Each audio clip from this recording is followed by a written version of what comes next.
first chapter of history, tracing changes for 1000 years. The whole volume of history of class 7th focuses on medieval India.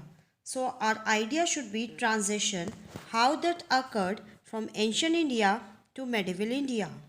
During medieval time, there was the art of map making, which is known as cartography, which became prevalent. As a result, various maps were designed.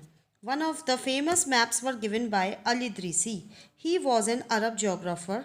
His map has some interesting facts, like his map was upside down, that means Sri Lanka on the top while India on the bottom. Secondly, smaller section depicting bigger area.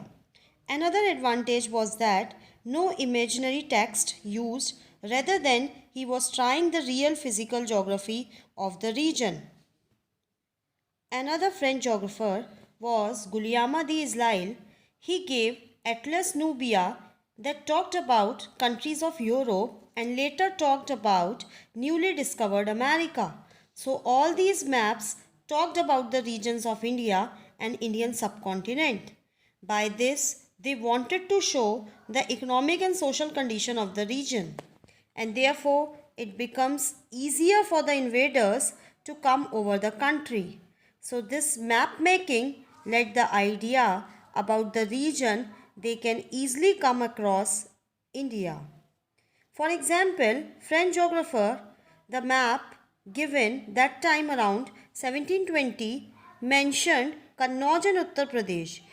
These maps were used by various Europeans, navigators, sailors, so all these form the background for the origin of medieval history. Different terms were used by different people during different times. So, you had the medieval India and the modern India. During medieval India, we call it Hindustan, while modern India, we call it India.